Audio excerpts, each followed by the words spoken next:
बिस्मिल्लाहिर्रहमानिर्रहीम। First year students, exercise 11.2 हम लोग डिस्कस कर रहे हैं और एक्सरसाइज 11.2 में हमारे पास इस वक्त है क्वेश्चन नंबर 10 और क्वेश्चन नंबर 10 और उससे ऑनवर्ड जो है ये हमारे पास अब वर्ड प्रॉब्लम स्टार्ट हो गए। अलबत्ता फार्मूलाज जो हमने इससे पहले अपनी एक्सरसाइज में शुरू के क्वेश्चन में पढ़े हैं, साइन लॉ था, कोसाइन लॉ था, टेंजेंट लॉ था, फिर इसी तरह हाफ एंगल फार्मूले हमने पढ़े थे साइन कोसाइन और टेंजेंट के। वो सारे फार्मूलाज जो हैं वो अब आपने जहन में रखते हुए इन वर्ड प्रॉब्लम्स को सॉल्व करना है। उन्हीं में से फार्मूलाज इस्तेमाल करने हैं हमें और अपने प्रॉब्लम को सॉल्व करना है। वहाँ पर अलबत्ता हमने ये सीखा था कि हमें डाटा गिवन होता था और उस डाटा को देखते हुए हमें ट्राइंगल की जो भी अननोन होते थे वो फाइंड आउट करने होते थे, जबकि वर्ड प्रॉब्लम में ऐसा नहीं होगा। जो सिर्फ रेलिवेंट इन्फॉर्मेशन हमें कहा जाएगा कि फाइंड आउट करें, बस वही हम फाइंड आउट करेंगे। तो आइए इब्तदा करते हैं और सबसे पहले क्वेश्चन को रीड करते हैं। तो क्वेश्चन है हमारे पास, find the length of the third side of the triangular building that faces 13.6 metre along one street and 13 meter along another street. The angle of intersection between the streets measures 72 degree. यानी question हमारे पास ये है कि एक triangular building है, उस triangular building की जो दो साइड्स की लेंथ है वो हमें बताई जा रही है। ठीक है, एक ट्राइंगुलर बिल्डिंग है और उसकी दो साइड्स की लेंथ हमें बताई जा रही है कि एक रोड के साथ जो है उसकी जो फेस है वो 13.6 मीटर है और दूसरी रोड के साथ जो है, चूँकि ट्राइंगुलर शेप में, तो उसके साथ जो दूसरी रोड चल रही है बिल्डिंग के साथ, उसका जो फेस है वो 13 मीटर है, जबकि जहाँ पर वो दोनों स्ट्रीट्स आपस में मिल रही हैं वो 72 डिग्री है। तो आइए इसको फिजिकली ड्रॉ करते हैं, तो बात फिर आपको समझ में बेहतर अंदाज से जो है वो आ जाएगी। तो यहाँ पर बात हो रही है एक ट्राइंगुलर बिल्डिंग की। तो सबसे पहले हम एक ट्राइंगुलर बिल्डिंग जो है वो ड्रॉ कर लेते हैं।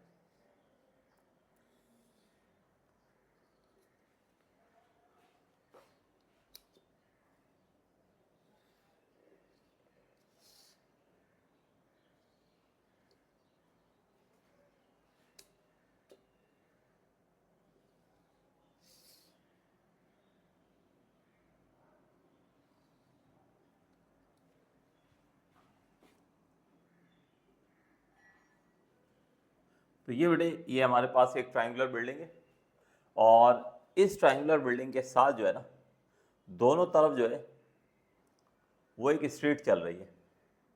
ये मैं ज़रा ड्रॉ कर लेता हूँ ताकि बिल्कुल एग्जैक्टली आपको जो है वो बेहतर तौर पर जो है वो बात को मैं समझा सकूँ।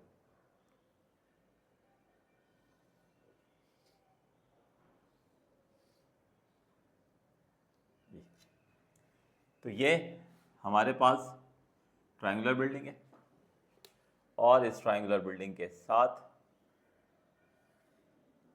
जो रोड है वो चल रही है।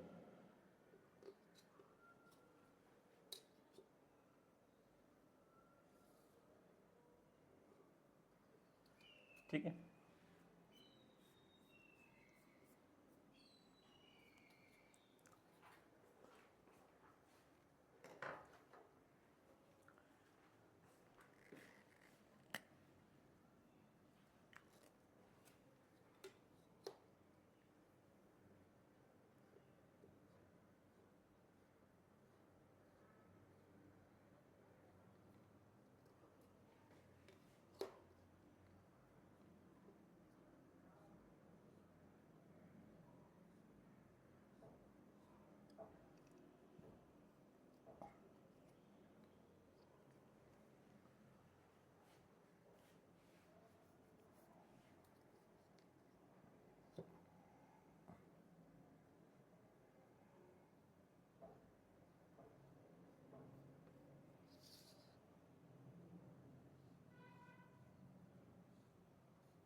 जी। तो ये स्टूडेंट आपके सामने फिगर बन गई है। देखिए, हमसे ये कहा जा रहा था, अब ज़रा इसका डाटा मेंशन करते हैं। देखें, कह रहे हैं हमारे पास एक ट्राइंगुलर बिल्डिंग है। ठीक है, उस ट्राइंगुलर बिल्डिंग के जो वर्टिसेस हैं ना, वो हम लिख लेते हैं। एक वर्टेक्स ए, ये हमारे पास वर्टेक्स बी है और ये हमारे पास वर्टेक्स सी है, ठीक है। वर्टेक्स ए, बी और सी उसके जो है वो मैंने मेंशन कर दी है। वर्टेक्स ए के सामने जो साइड होगी वो ए होगी, वर्टेक्स बी के सामने जो साइड है वो बी है, और वर्टेक्स सी के सामने जो साइड होगी उसे हम जो है वो सी से रिप्रेजेंट करेंगे, ठीक हो गया। अब यहाँ पे हम डाटा ज़रा लिखते हैं। देखिए हमसे ये कहा जा रहा है फाइंड द थर्ड साइड या find the length of the third side of the triangular building that faces 13.6 metre along one street and 13 metre along another street. यानी क्या है क्वेश्चन कि एक ट्राइंगुलर बिल्डिंग है, उस ट्राइंगुलर बिल्डिंग के साथ जो है वो दो अतराफ में जो है वो सड़कें चल रही हैं, रोड्स चल रही हैं, ठीक है। उस एक रोड के साथ जो है, एक रोड के साथ जो बिल्डिंग की लेंथ को हम मेजर करते हैं तो वो आती है 13.6 मीटर। जो दूसरी रोड है उसके साथ जो फेस है बिल्डिंग का वो है 13 मीटर, जबकि third side of the building की जो है वो हमें मालूम करनी है, ठीक है। यानी बिल्डिंग की थर्ड साइड या थर्ड साइड की लेंथ वो हमें मालूम करनी है। उसके अलावा हमसे ये कहा जा रहा है कि जहाँ पर ये दोनों रोड आपस में मिल रही हैं, जहाँ पर दोनों रोड्स आपस में मिल रही हैं वहाँ पर एंगल जो है वो 72 डिग्री है, वहाँ पर एंगल 72 डिग्री है। यहाँ पे देखें दोनों रोड्स आपस में मिल रही हैं, ठीक है, और यहाँ पर जो एंगल बन रहा है वो कितना बन रहा है 72 डिग्री। अच्छा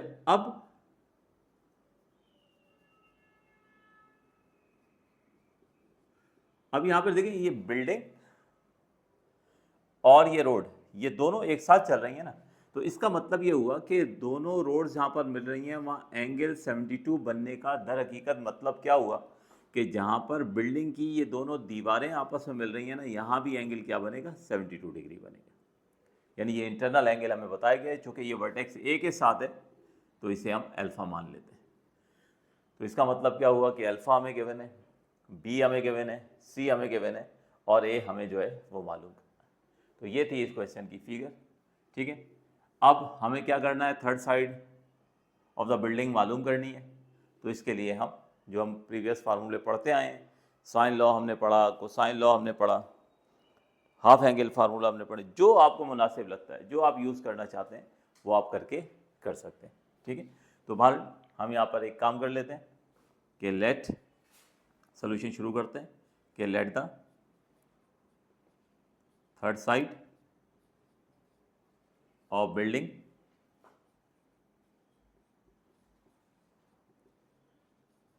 इक्वल्स टू ए।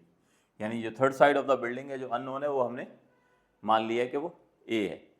अब कोसाइन लॉ हम इस्तेमाल कर लेते हैं। तो यूजिंग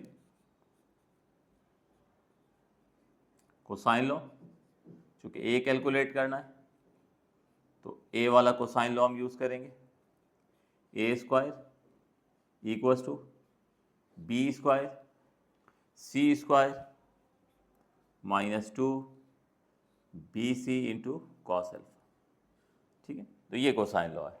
अब आप देख सकते हैं बी की वैल्यू ये देखें 13.6 है, सी की वैल्यू 13 है और अल्फा की वैल्यू क्या है 72। बस ये पुट करना है, कैलकुलेट करना है तो हमें एक ही वैल्यू यानी third side of the building जो है वो मिल जाएगी। अच्छा वैसे भी एक आपको एक सेकंड्स के अंदर जो है वो पहचान करनी हो ना कि कौन सा फार्मूला इस्तेमाल करना है। तो कभी भी ऐसा हो कि ट्राइंगल की दो साइड्स गिवन हो, दो साइड्स गिवन हो और उनके दरमियान वाला एंगल गिवन हो, तो अपोजिट साइड फाइंड आउट करने के लिए हमेशा कोसाइन लॉ इस्तेमाल करो। ये कई क्वेश्चन में इस्तेमाल होगा तो इसलिए अपने जहन में रखिएगा। यानी दोबारा सुन लीजिए कि कभी भी ऐसा हो कोई भी ट्राइंगल हो जाए, ठीक है, उसकी दो साइड्स का इल्म हो और उसके दरमियान वाले एंगल का पता हो, तो अपोजिट साइड मालूम करने के लिए हमेशा क्या करेंगे, हम कोसाइन लॉ का इस्तेमाल करेंगे। इस केस को या इस कंडीशन को अपने जहन में रखिएगा। तो अब आगे चलते हैं और इसमें डाटा पुट करके कैलकुलेशन करते हैं तो हमें third side of the building वो जो है वो मिल जाएगी।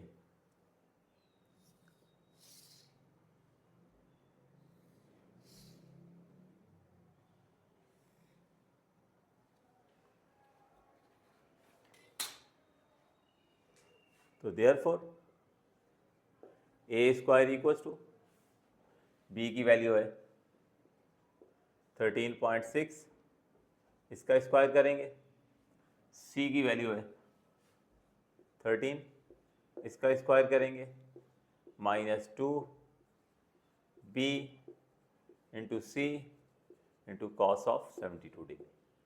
तो ये डाटा मैंने फार्मूले में पुट कर दिया।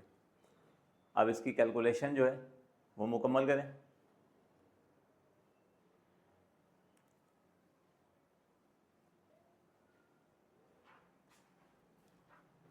तो ए स्क्वायर 13.6 का स्क्वायर करेंगे, तो 13.6 का स्क्वायर ये होगा 184.96, 184.96 प्लस 13 का स्क्वायर, 13 का स्क्वायर होता है 169, माइनस की साइन आएगी, इन 3 टर्म्स को मल्टीप्लाई कर दीजिए, यानी 2 को मल्टीप्लाई कीजिए 13.6 से और 13 से, तो ये हो जाएगा 353.6,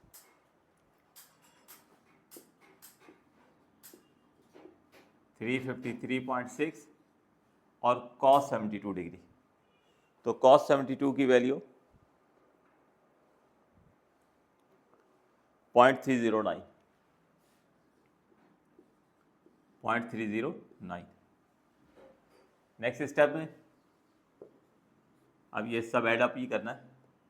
या इस स्टेप में 184.96 प्लस 169 माइनस इन दोनों टर्म्स को मल्टीप्लाई कर दीजिए, 353.6 को 0.309 से,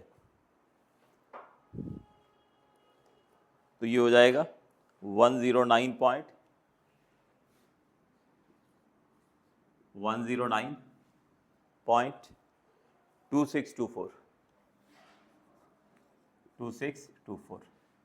अब ये इस सबको ऐड अप कर लें, 184.96 में 169 ऐड करें और उससे 109.2624 जो है वो लेस कर दें, तो आपको ए स्क्वायर की वैल्यू मिल जाएगी। तो ए स्क्वायर होगा हमारे पास 244.6976, 244.6976। अब ये हमें चूंकि ए की वैल्यू चाहिए तो रूट अप्लाई करेंगे, बोथ साइड पे स्क्वायर रूट लेते हैं और सिंप्लीफाई करते हैं तो ए की वैल्यू मिल जाएगी।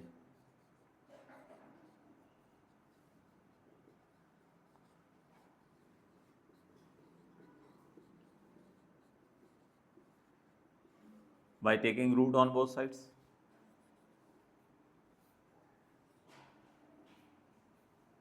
तो ए स्क्वायर पर भी रूट आ गया और राइट हैंड साइड पर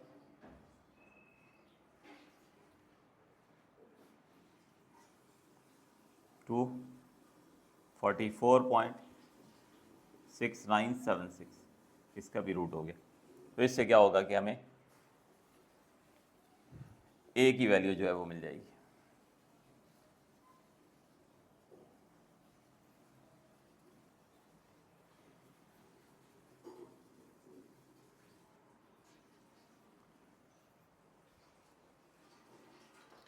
$15.6428,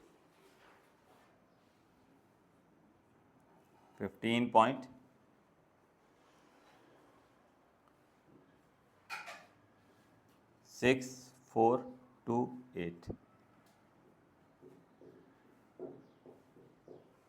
ये हमारे पास जो है वो ए की वैल्यू आ चुकी है।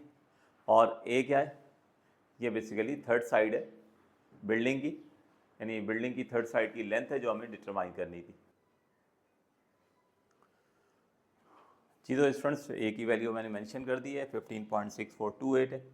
और फाइनली जो है चूँकि वर्ड प्रॉब्लम्स हैं तो वर्ड प्रॉब्लम में ये रिजल्ट ज़रूर मेंशन कर दिया करें प्रॉपर्ली, क्योंकि हमसे डिमांड क्या की गई थी, find the length of the third side of the triangular building. तो रिजल्ट की हेडिंग लिखकर ये लिख दिया मैंने कि length of third side of building, जिसे हम ए से रिप्रेजेंट कर रहे थे, this will be equals to 15.6428। और यूनिट वही होगी जो बाकी साइड्स की, दो साइड्स की यूनिट हमें बताई गई थी।